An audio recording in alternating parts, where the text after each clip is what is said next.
we think that when we let the land lie fallow, when we take a sabbatical, when we rest on the seventh day, we're turning off, dropping out, that creation simply stops. But what if we've been misunderstanding the seventh year and the seventh day all along? It's not a day off. It's not about rest. It's actually about creation. But not the kind we're used to. It's a creation that only happens when we stop trying to create. Welcome to Madlik. My name is Jeffrey Stern, and at Madlik we light a spark or shed some light on a Jewish text or tradition. Along with Rabbi Adam Mintz, we host Madlik Disruptive Torah on your favorite podcast platform, and now on YouTube and Substack. We also publish a source sheet on Sefaria, and a link is included in the show notes. This week we read Bahar B'Chukotai and finish the book of Leviticus. Join us as we challenge biggest perceptions of the Sabbath, that it's a day that we rest from creation. Join us for Made on Shabbat. Well, we're finally finishing Leviticus, and you are dressed up because tonight, when we record, is Lag BaOmer, and you're going to be officiating at a wedding. No better way to celebrate Lag BaOmer than to officiate at a wedding. So happy almost Lag BaOmer, everybody, and enjoy whatever you plan to do on this holiday. Fantastic. And you know, Lag BaOmer is part of the Omer. It's part of counting. It's a cycle of 7. It's kind of clearly linked to the 7 days of creation, which is Shabbat, and the 7-year cycle, which is the Sabbatical and the Shmita. So it's all connected, isn't it? And maybe tonight we'll even find it's something to be happy about.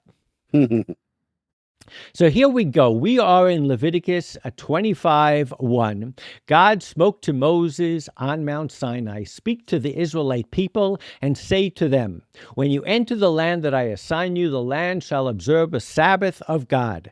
6 years you may sow your field, and 6 years you may prune it, the vineyard, and gather in the field. But on the 7th year the land shall have a Sabbath, a complete rest, a Sabbath of God. You shall not sow your field or prune your vineyard. You shall not reap the aftergrowth of your harvest or gather the grapes of untrimmed vines. It shall be a year of complete rest for the land." And in verse 6 it says, now the Sabbath yield. In the Hebrew it says Shabbat Haaretz, the Sabbath of the land.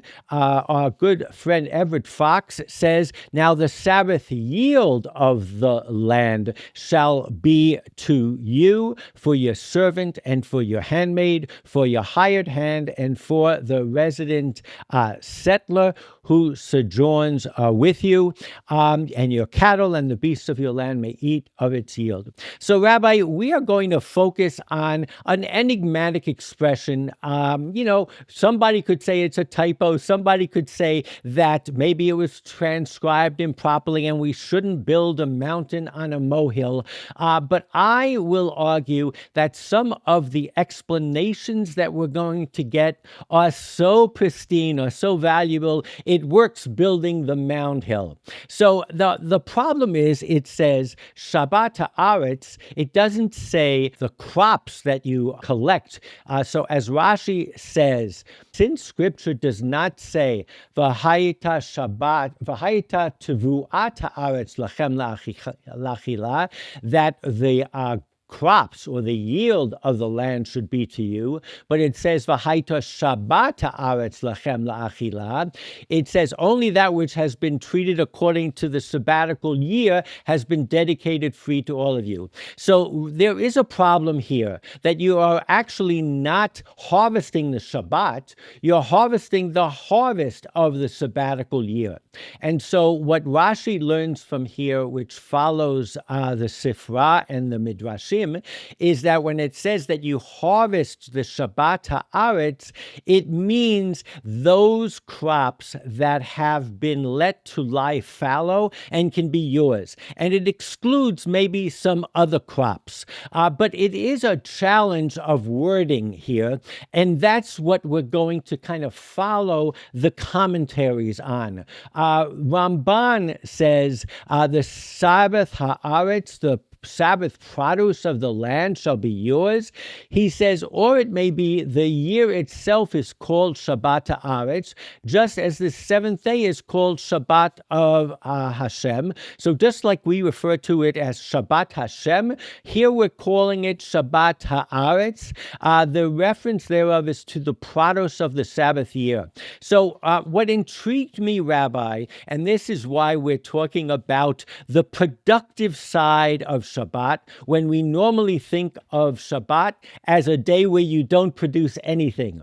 And the sabbatical year, the produce of the sabbatical year, when we don't normally think of the sabbatical year as producing anything. That was the irony. That was the contrast that intrigued me. And so far, we've looked at two commentaries, Rashi and Ramban, and they all recognize the linguistic problem, but Rashi has a halachic outcome from it, which is only crops that have been let follow. So let's say you had a farmer who wasn't following the rules, and then halfway through the year, he said, you know what, I'm going to make it hefker. I'm going to make it available. That you might not be able to harvest. It's like too little and too late.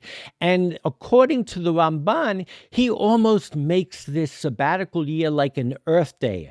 Just like the Sabbath of the week belongs to God, the Sabbath of the Shmita, of the sabbatical cycle, belongs to the land. But they're all dealing with this Shabbat Haaretz. Yeah, I mean, you have to deal with Shabbat Haaretz because it's almost like an oxymoron. It's almost like two words that don't fit together because Shabbat means Shabbos and Haaretz means the land. What does the land have to do with Shabbos? So, you know, they have to be able to address what the significance of Shabbat Haaretz is if the Torah puts those two words together.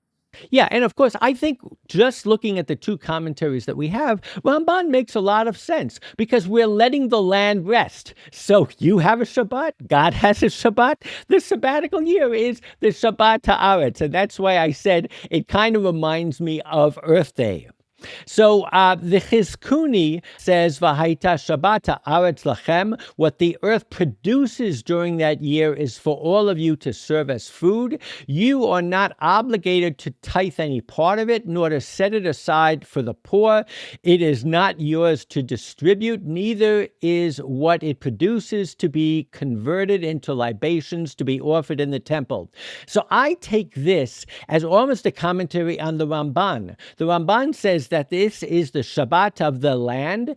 And if you follow the Chizkuni, it means the land and not God's. Unlike normal produce that you have to go to the temple and you have to give a little bit to God, a tenth, this is the land's gift to you, but it clearly is, it belongs to you. Again, they're learning all sorts of interesting things from what you call this oxymoron.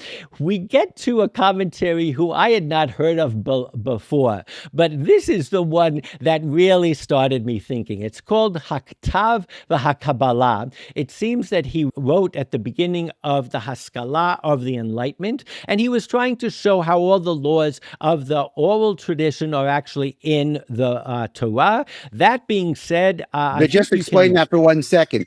That's what many of the modern scholars tried to object to, that the oral Torah was made up, right? There's no connection between the oral Torah and the written Torah. So he was a traditionalist, Rabbi Yaakov Tzvi Mecklenburg, and he tried to show that the entire oral Torah was rooted in the written Torah. So he actually was very important.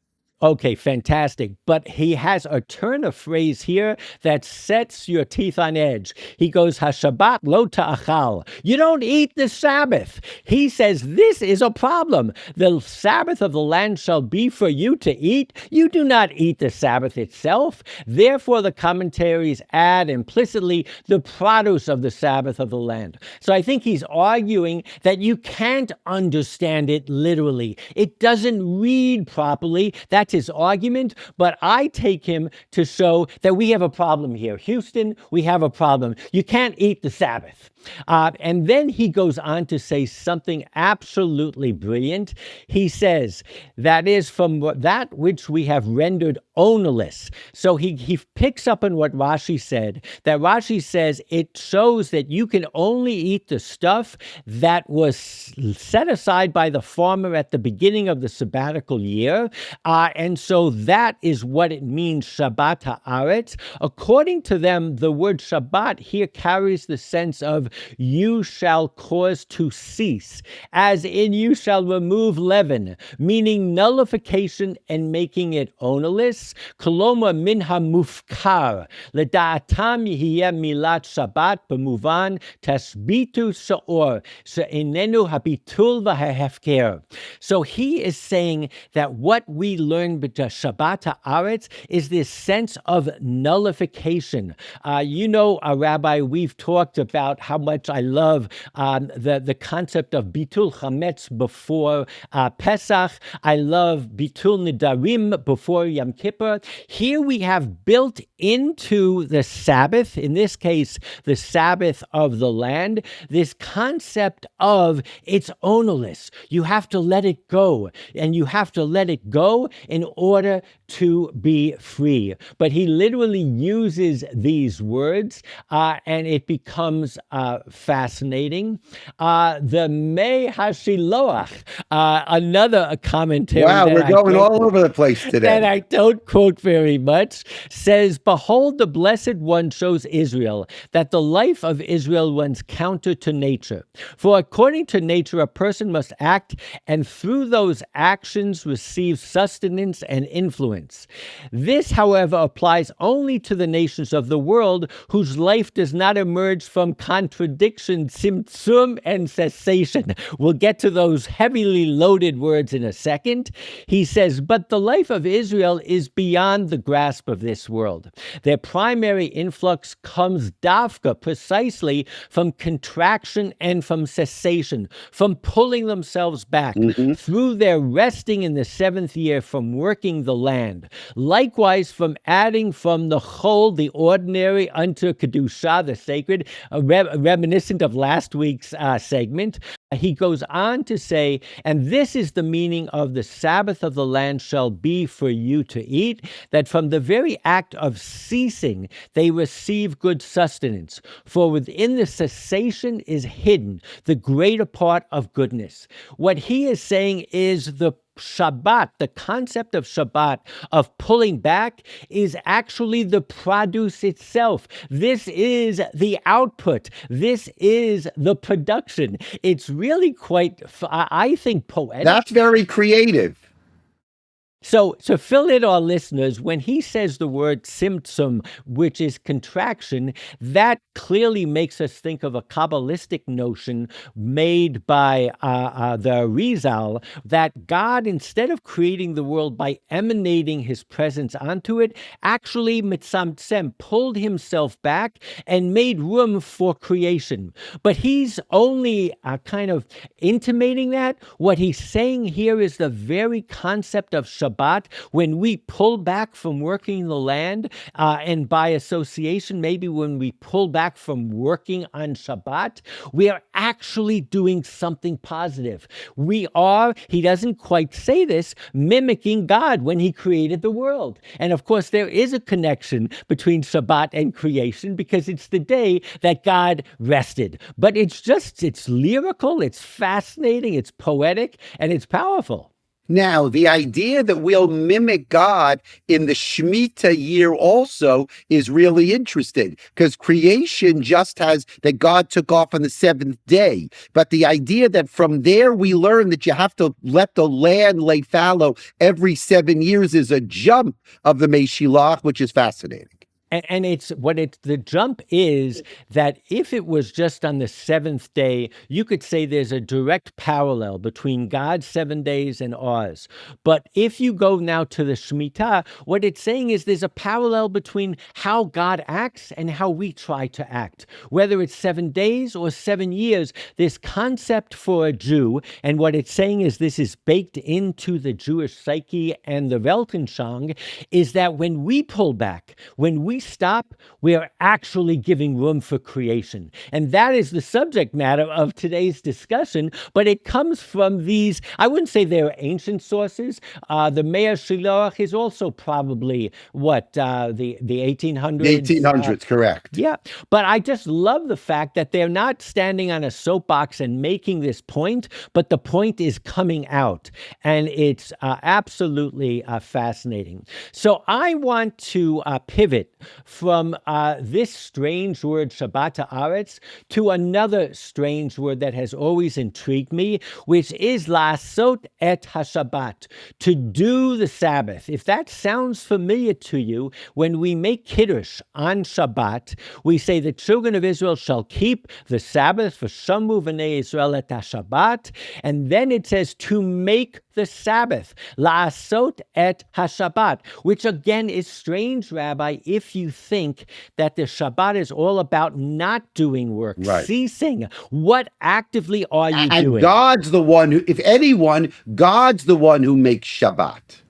Yes, so it's there, right? You can see why I combine the two concepts. They're both enigmatic, and they make us think about Shabbat differently and production on Shabbat differently. So it comes from Exodus 31:16, and it says the children of Israel are to keep the Sabbath, to make the Sabbath observance throughout their generation as a covenant for the ages. That's Everett Fox's translation, but it says v'shamu v'nei Israel et Shabbat, and there you clearly have observed the Sabbath, la'asot et Shabbat, literally to do the Shabbat. And that is an enigma that, again, the commentaries are going to help us with. So the first commentary that we're looking at is the Ibn Ezra.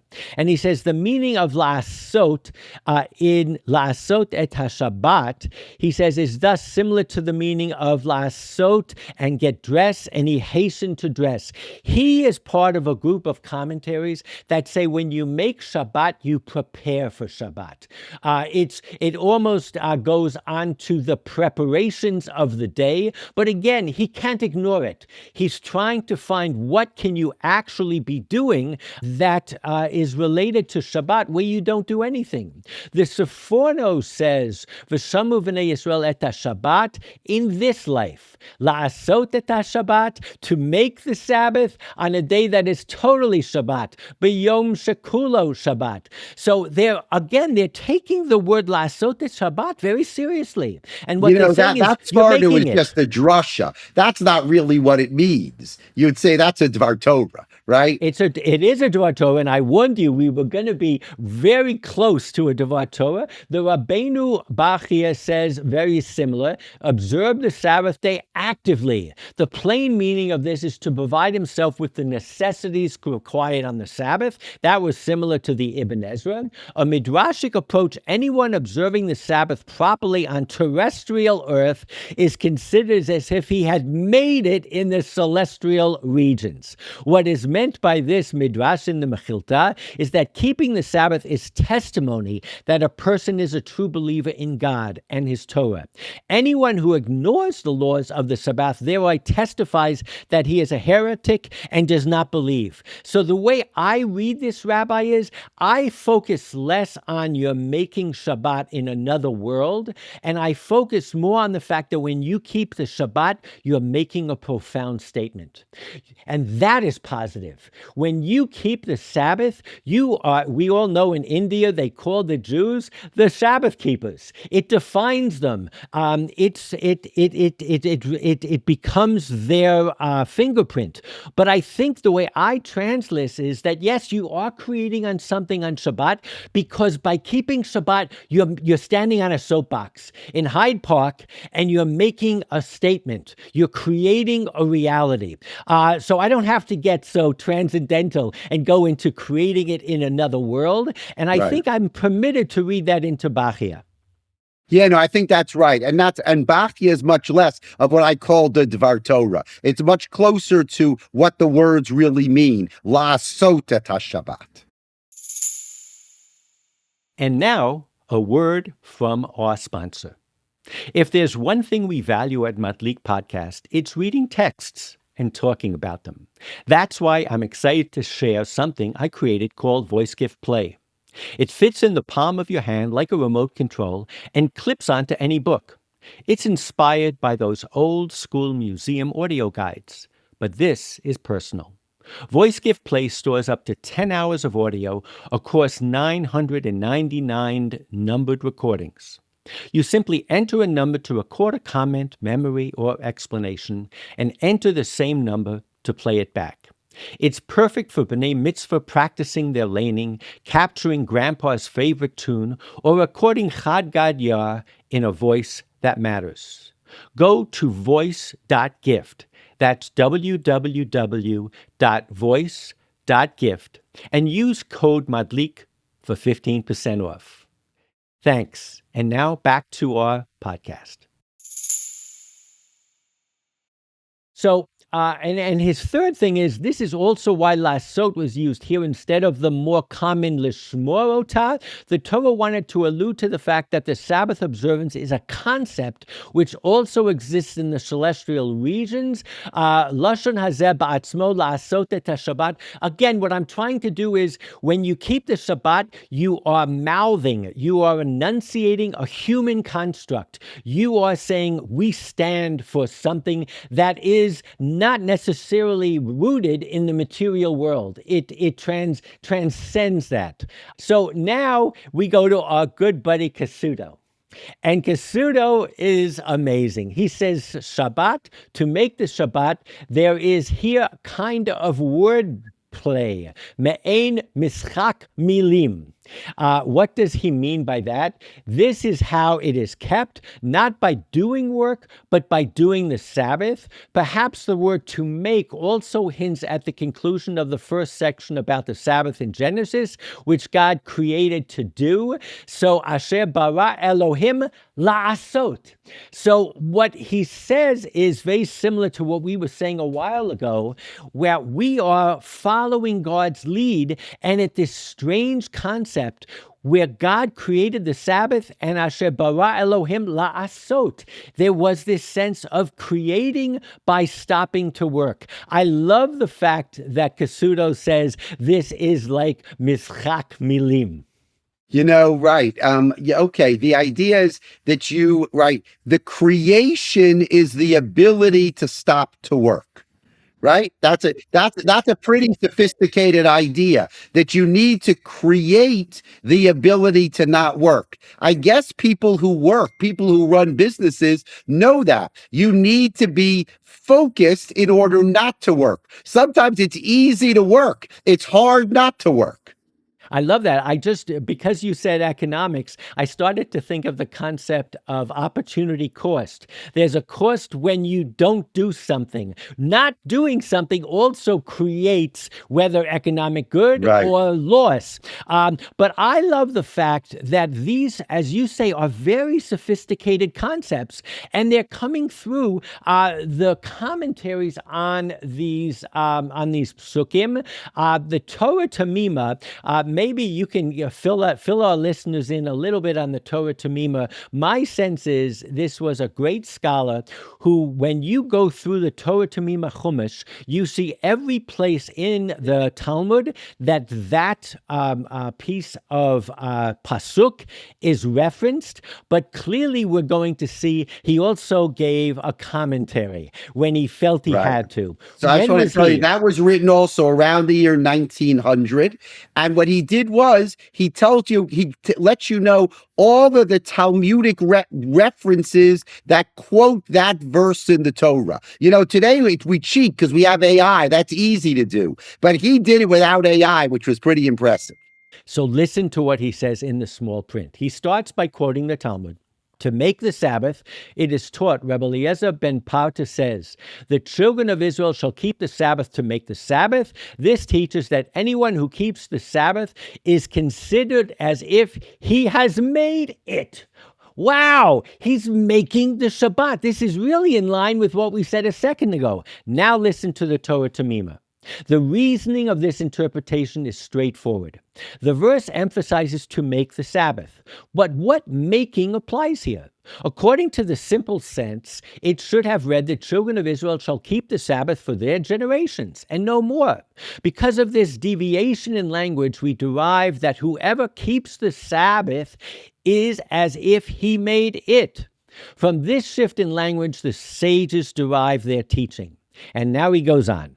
And the meaning of this general principle, that whoever keeps the Sabbath is as if he has made it, can be explained as follows. The commandment of Sabbath is different from all other commandments. All other commandments have visible, concrete forms. Tzitzit, the fringes, to fill in the boxes we put on our hand and on our head. Shofar, sukkah, lulav, they're all material. Even when they are not being performed, they still exist as recognizable objects, distinct from those of other nations.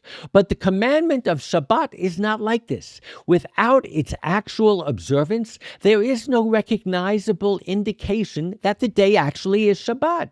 The nature of the day itself is no different from other days. Therefore, its very existence is only recognizable through its being performed and observed. And thus, anyone who keeps the Sabbath is considered as if he has made it, because through his actions, he makes it recognizable and defined. This takes what I said before, standing on a soapbox in Hyde Park, to a totally new level. You are not just preaching an ideology, you're creating a human construct. If we did not keep the Sabbath, there would be no Sabbath. There's no significance to the 7 days. And this is what connects it also to the Shmita. If we didn't keep every seventh year as a sabbatical year and stop working, there's nothing in the fabric of the universe that says rest, stop. We really are creating the Sabbath and the sabbatical. These are we conventions. Create the cycle. We create the calendar, right? And by observing Shabbos and by observing Shmita. And that's why it's la'asot.